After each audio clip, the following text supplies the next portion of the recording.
Hey guys, welcome to this tutorial on the Radical Piano Reason Rack extension. Now, I don't know much about pianos.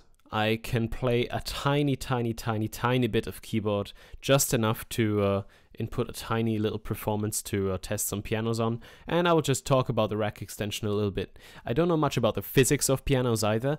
I don't know, well, I know the basic principle how they work, but I don't know much about, the characteristics of different, the difference between an upright and grand piano when it comes to sound that much. I mean, obviously the grand piano sounds bigger and stuff, but yeah.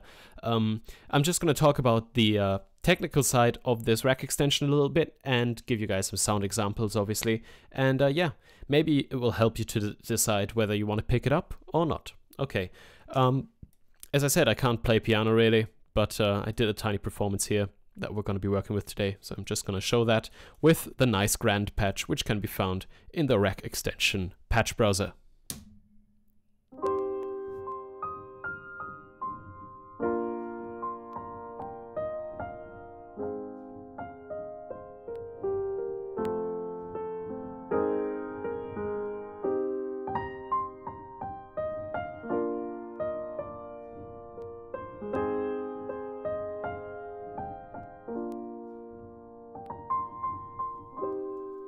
So yeah, Radical Piano is a really cool thing. Basically, it's a bit, it's a mixture between a sampler, synth emulation, piano emulation, I guess. It does some physical modeling, and it blends two pianos together into a nice full piano sound. Kind of like Reason pianos did back 5 or 6 years ago or something. I don't know when it came out. But yeah, let's start talking about the biggest section up here. So what you can do here is select several pianos, and then you can blend them together using the microphone and instrument blend. Now, if I turn this knob all the way to the left, I can only hear the left selection, and if I turn it all the way to the right, I can only hear the right selection, and I can only select one of the left ones and one of the right ones. Now, we've got an upright, a deluxe grand, and a home grand piano, and these have been recorded with different microphones. Now, for example, the home grand has only been recorded with the close microphones and jazz microphones, but the deluxe grand and upright pianos have also been recorded with floor mics, ambient mics, and vintage mono mics. So let's just listen to the deluxe grand vintage mono mic.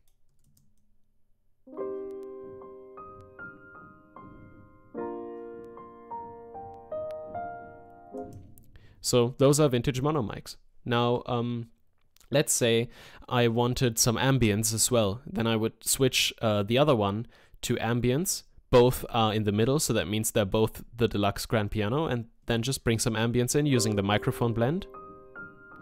So now we've got 50% vintage mono microphones and 50% ambience microphones that have been set up a couple of meters away from the piano, which is really cool. I mean, this way you can shape the piano recording setup the way you would like to have it, instead of having to actually set up microphones and record a piano.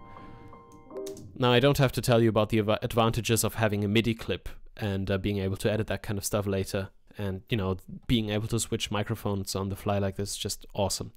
Okay, let's do another. I'm just clicking around randomly here, and let's see how the ambience of an upright piano sounds like with the close microphones of home grand piano.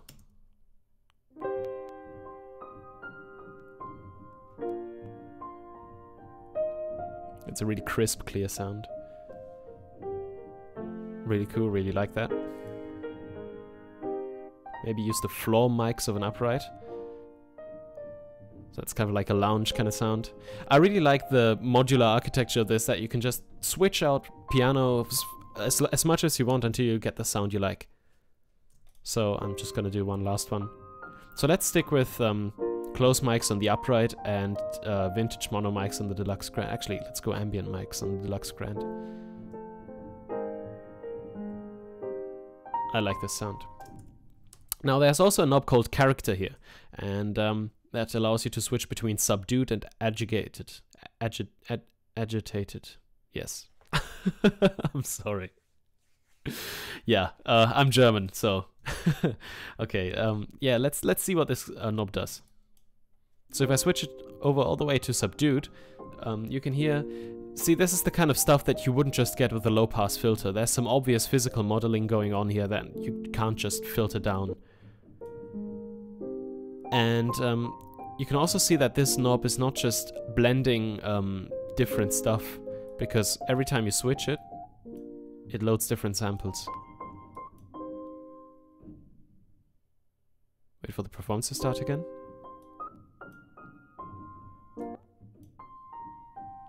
So the further you turn this knob to the right, the brighter your piano gets, until it sounds almost unnatural.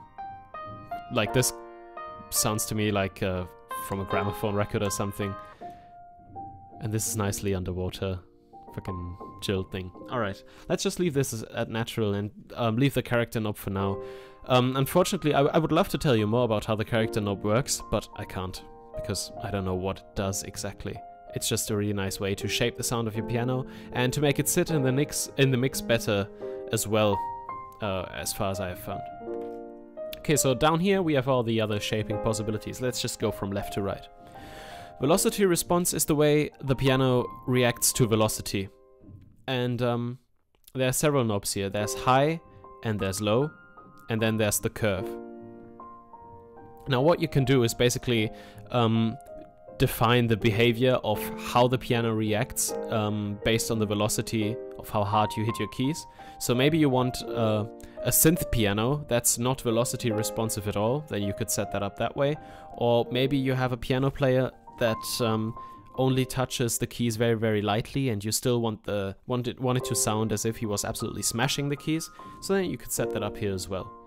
Of course, we have tune, which allows you to tune the piano by sense. So you can tune it up or down.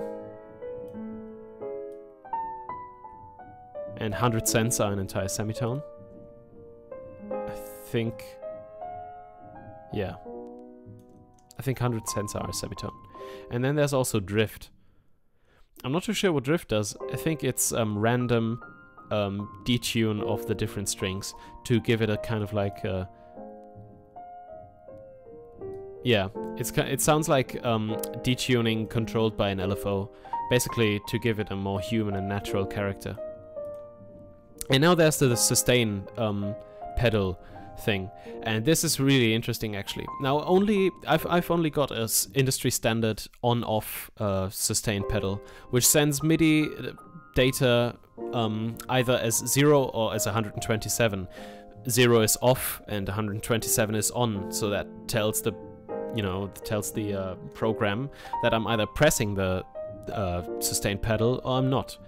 Now, what's really nice about Radical Piano is that you can have it like a real piano, is in a way that you can edit the sustain data here and have it not just be a 100%, but have it go up in percents. So, as you can see here, this way you can emulate pressing down really slowly, for example, which is pretty cool. These are the things that Propellerhead paid a lot of attention to as they were modeling this piano rack extension. They wanted to create a piano that's as real as possible. And I think so far they did a very good job. Let's keep going here. Then you can add resonance. And resonance is basically the body of the piano. Now every piano has a body, obviously, and every body has a certain resonant point, a frequency it resonates at. And when that frequency is hit, the body starts to resonate, and it's kind of like having an equalizer where there's a bell just somewhere, a boost by some dB. And as I increase this, you can hear the effect. That's just the body resonating.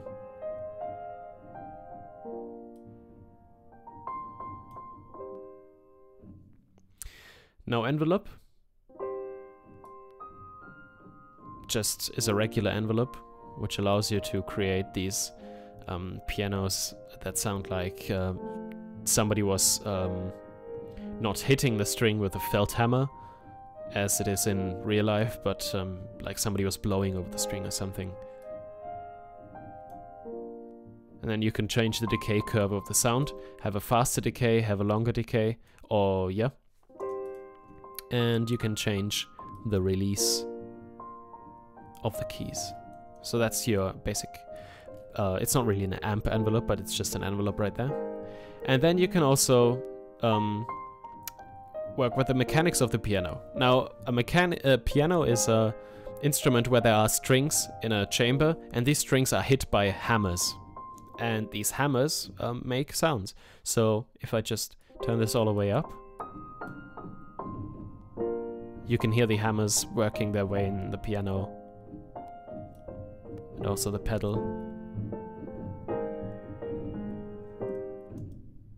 Which is really cool. A really cool thing about this is I'm just gonna move over to my MIDI keyboard and hit the pedal here. And you can actually hear the pedal going. And what's really nice is that you can actually hear all the strings resonating a tiny bit, because what the pedal does in a piano is basically it holds the strings and prevents them from swinging. But if you let them go, it will give you this kind of like horror effect, which is pretty cool. It's really quiet, but if you listen closely, you can hear it. So yeah, that's the mechanics section there. I'm just gonna set those back to standard. And then we've also got a quick equalizer. This is just a regular equalizer. You can activate it and give it some high gain if you want some more brightness. Give it some more low gain if you want some more bass in there. And that's a completely different thing than this character knob again. The character knob really affects the character and the sound of the piano instead of, you know, just equalizing. And this is really important actually, because I have a feeling, or I just got the, like, I have the general impression that on a lot of plugins, there's these knobs called character and tone and stuff, and all they do is filter and equalize. But this is an actual character knob, and this is actually really awesome. I think it's great. So the next section we've got here is the ambient section, and this is actually pretty cool because, once again, it's not just single reverb, but it actually emulates an environment where you could have recorded this piano. There's small room, large room, hall, and theater. And yeah, I'm just gonna leave hall selected and watch what happens if I increase the level.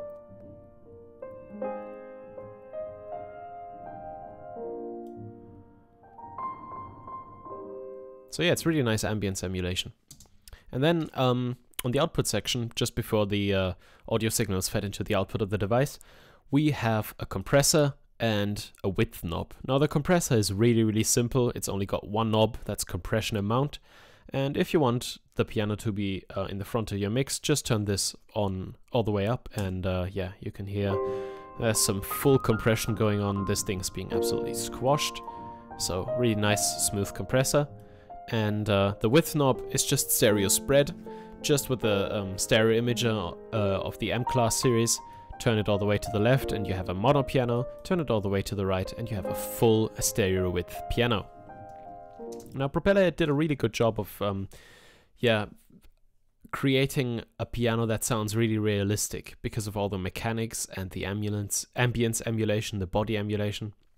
One cool thing I want to show you is if we turn the rack around, you don't see a lot of connections. There's sequencer control, obviously, and modulation input for pitch and master volume. But the really cool thing is the audio in.